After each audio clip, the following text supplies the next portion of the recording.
Bonsoir et merci d'être avec nous. Voici les titres de votre journal. 57 hectares brûlés dans la commune du Mont-d'Or. Le feu est encore actif et sous surveillance. Des départs de feu sont toujours à craindre. Les dernières informations avec Sylvio Louet, adjoint chef de corps de la caserne des pompiers du Mont-d'Or. La photo comme moyen de libérer la parole. Nous suivons ce soir les enfants de l'école de Napoémien à Pointe-Dimy lors d'une séance photolangage, une pratique qui fonctionne. Et enfin, dans le feuilleton, nous suivons cette semaine les jeunes qui se mobilisent pour l'environnement. On commence ce soir avec les jeunes de Yehen. Au point de vue de la poule couveuse, 500 kilos de déchets ont été ramassés. Je vous le disais en titre, 57 hectares brûlés dans la commune du Mont-d'Or. Le feu est encore actif et sous surveillance. Hier, journée interminable pour les 10 pompiers de la commune. Un hélicoptère bombardier d'eau a été dépêché sur place. Pas d'évacuation de la population, mais de nombreux hectares partis en fumée. Nous sommes en direct avec Sylvio Louet, adjoint chef de corps de la caserne des pompiers du Mont-d'Or. Bonsoir. Bonsoir. Alors à l'heure actuelle, est-ce que le feu est maîtrisé ou pas?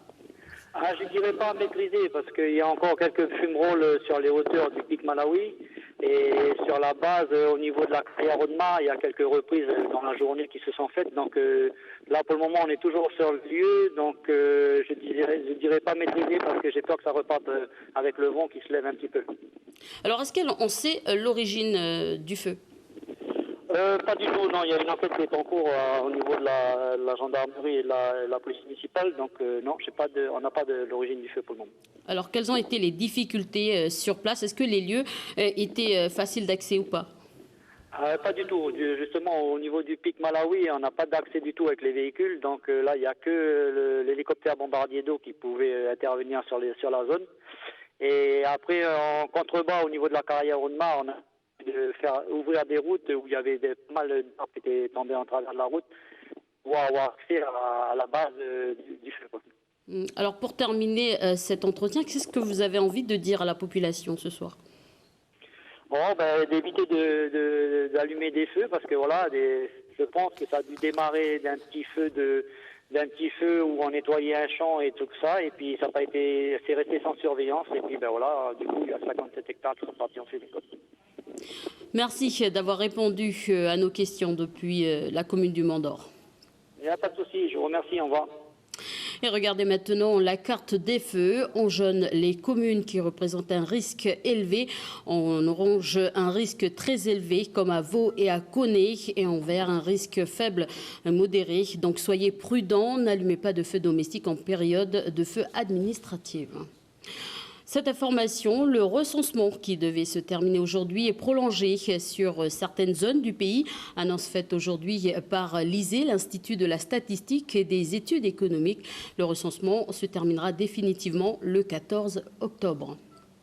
Cette disparition à présent, Jacques Tamoumou est décédé hier à l'âge de 50 ans, originaire de Lifou. Il était chef de service portuaire à la province des Îles. Lors des dernières élections provinciales, il s'était présenté dans la liste UC-FLNKS de Jacques Lallier. Aux îles Loyauté, Jacques Tamoumou sera enterré demain au cimetière du 5e kilomètre à Nouméa. Direction le nord du pays. Pour aider les enfants à parler en classe, l'équipe éducative utilise le photolangage.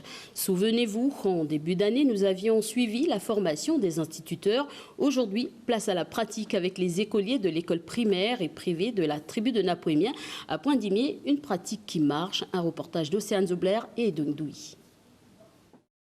Je vous laisse choisir votre photo. Qu'est-ce que vous devez faire? On doit choisir les photos. Et après, on va les ranger ce soir. Après, le professeur va les aider. Elle va dire à nous d'aller chercher la photo. C'est un temps de choix d'abord qui est lié à leur perception à eux. Et puis, ça leur permet aussi de rester concentrés sur sur vraiment l'image mentale qu'ils auront. Et puis, c'est un temps vraiment où il faut faire silence avant de parler, en fait. Voilà. Que tout le monde voit. Ben, j'ai choisi celui-ci comme on est nouveau dans une école, ben, comme on connaît personne, ben, on reste dans notre coin. Donc du coup, ces ateliers leur permettent de s'exprimer. Ce que je voudrais préciser, c'est que c'est l'effet de groupe. C'est quand même déjà dans la disposition, on est en rang. Et donc ça permet aux enfants justement de pouvoir se sentir en sécurité. Et ce groupe est contenant pour les enfants et qu'ils puissent s'exprimer. C'est bien parce qu'on peut... C'est libre de parler pour tout le monde. Même si on se fait juger, mais on pourra se reprendre. Ils ont fait le bon choix de mettre les photos parce que si ça aurait été les couleurs, ben là, ils vont commencer à faire... Ben, je sais pas, tout ça. On reste avec les élèves, mais avec les plus grands du collège de Yaté. Demain soir, 25 élèves et 4 accompagnateurs prendront leur envol vers Dubaï. Objectif, découvrir un monde culturel et linguistique singulier dans une région au fort enjeu géopolitique et touristique. Un projet scolaire d'une semaine d'un coût total de 11 millions de nos francs, dont plus de la moitié provient des parents. Depuis 2 ans, ils organisent des événements pour lever des fonds. Reportage d'Alexandre Tigura. C'est mardi prochain que nous partons aux Émirats Arabes Unis pour découvrir 2 villes. Lesquelles? Voilà, Dubaï et Abu Dhabi. On est très impatients parce que ça fait 2 ans qu'on est sur ce projet. Et on est très heureux aussi parce qu'on va sortir un peu du Pacifique. Et certains auront peur parce que ça va être la première fois qu'ils vont voyager. Et on est fiers parce que c'est nous la première classe calédonienne à aller aux Émirats Arabes Unis. Alors Maëlys va nous expliquer un petit peu le principe et le but d'Ariane. Allez, nous t'écoutons. Ariane est un site qui a été mis en place par le ministère des Affaires étrangères. A été créé en 2011 pour les voyageurs francophones. Donc vous avez tous été inscrits. Les contacts de vos parents ont tous été aussi enregistrés par la plateforme Ariane qui est proposée par le ministère des Affaires étrangères. Voilà. Merci. Pour des élèves de Yaté, ça reste assez théorique. Donc là, l'occasion de représenter, de sentir, de vivre, de ressentir ce qu'est une ville mondiale, ce qu'est une ville en plein bouleversement.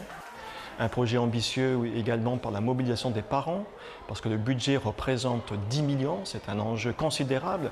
Et les parents, c'est 60% de ce budget, ils ont décidé d'apporter 6 millions.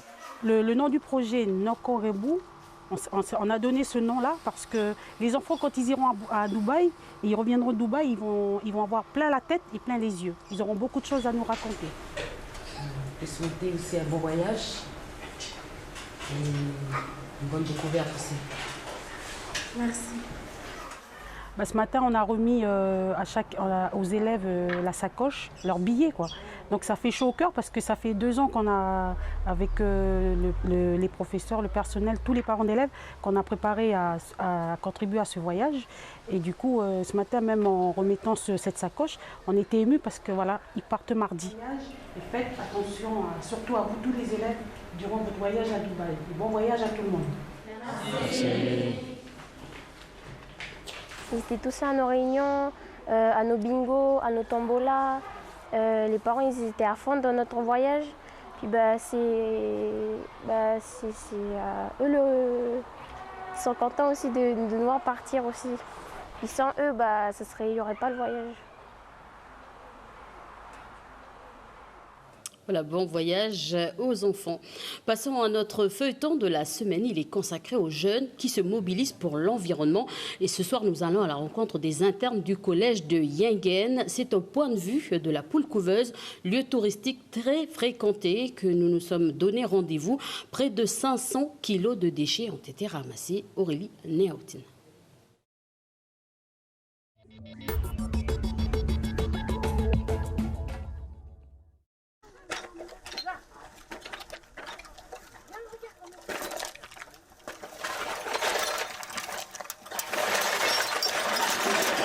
Le site remarquable de la Poule Couveuse en proie aux incivilités. Qui l'eût cru? Un des plus emblématiques lieux touristiques du pays est lui aussi touché par des comportements irrespectueux. Canettes, plastiques, déchets domestiques ou encore outils de chantier sont ramassés. Jackie est scandalisé de voir autant de déchets. Voir qu'il y a des gens qui viennent jeter leurs déchets, c'est un peu désagréable, quoi. Parce que ici, c'est magnifique pour regarder le paysage. Puis des gens, ils viennent, ils profitent. Puis au lieu de bien faire ici, ils jettent des déchets un peu partout. C'est à l'initiative de l'internat et du collège de Yingen que l'action est organisée. Objectif, dépolluer et sensibiliser. Et tu pensais qu'on allait trouver autant de déchets? Non, je pensais qu'il n'y aurait pas ici, parce que c'est un endroit là où on vient regarder le paysage. Je ne pensais pas que ce serait aussi sale. C'est impressionnant, hein? Oui. C'est impressionnant. Ça fait réfléchir. Et c'est malheureux que c'est les enfants qui viennent ramasser, parce que la plupart, c'est des canettes de bière. C'est toujours malheureux que c'est les enfants qui viennent ramasser les saletés, des adultes. Des sacs tissés sont distribués et les alentours du site sont passés au peigne fin. Thibaut Bizien de l'association Calédocline est présent. Invité d'honneur, il se charge naturellement de coordonner les jeunes et en profite pour les informer. Ça pollue beaucoup les mégots. Un mégot comme ça là, il y a 4000 substances chimiques dedans. Tu vois, un mégot comme ça, quand ça finit en mer, ça pollue 500 litres d'eau. Nous, ça fait 7 ans qu'on ramasse partout sur la Calédonie. Tous les sites où les gens ils viennent profiter, il y en a, ils oublient de respecter. Et moi, j'ai toujours, profiter, c'est respecter. Si on vient sur un site, on vient, on profite, voilà, derrière, on respecte la terre, on respecte le lieu. C'est important, il y a une notion de sacralité aussi. Mais il faudrait que les gens y retrouvent un peu, c'est important, quoi.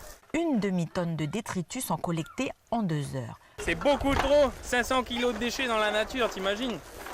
C'est incroyable.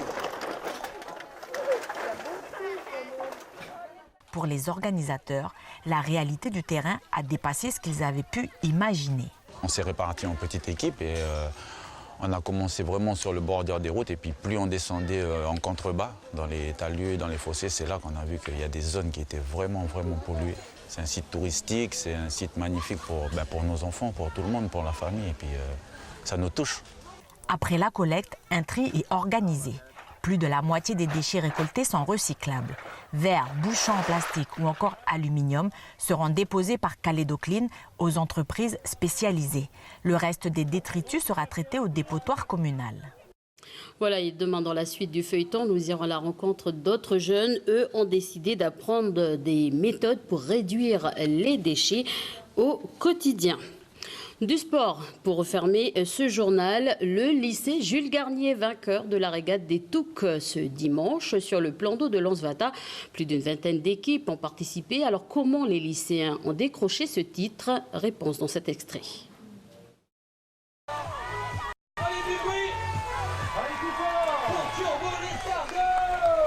Aujourd'hui, on a gagné la régate des Touques.